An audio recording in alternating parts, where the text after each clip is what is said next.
సేవాలాల్ ఆశయాలను కొనసాగిద్దామని MLA NM Srinivasa Reddy అన్నారు.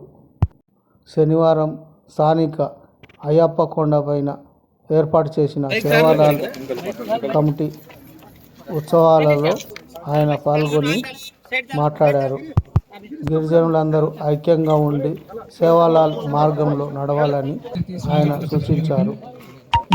ప్రభుత్వం గిరిజనులకు ఎన్నో సంక్షేమ పథకాలు అమలు చేస్తుందని, వాటిని ప్రతి ఒక్కరూ ఉపయోగించుకొని అభివృద్ధి చెందాలని పేర్కొన్నారు. సేవాలాల్ స్ఫూర్తితో ప్రతి ఒక్కరూ అన్ని రకాలుగా అభివృద్ధి చెందాలని పేర్కొన్నారు.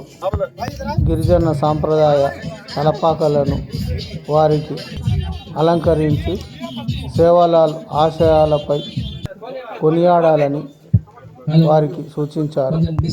ఈ కార్యక్రమంలో మహబూబ్ నగర్ నూతనంగా ఏర్పడిన mayor Mamata, deputy mayor Surender Reddy, MUDA chairman Lakshman Yadav, Congress party నాయకులు, కార్యకర్తలు అధిక సంఖ్యలో పాల్గొని సేవాలాల్ కార్యక్రమాన్ని విజయవంతం చేశారు.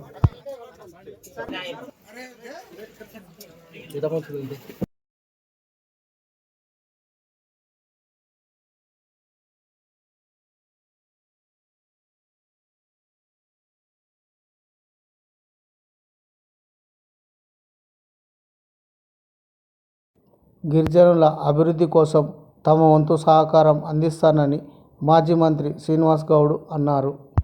వచ్చే సంవత్సరము సేవాలాల్ జయంతి వేడుకలు ఫంక్షన్ హాల్లో నిర్వహించుకునేలా తమ సహకారం ఉంటుందని ఆయన పేర్కొన్నారు. గిరిజనులందరూ అన్ని విధాలుగా సంక్షేమ పథకాలను ఉపయోగించుకొని వారి కుటుంబాల్లో ఆనందంగా ఉండాలని పేర్కొన్నారు.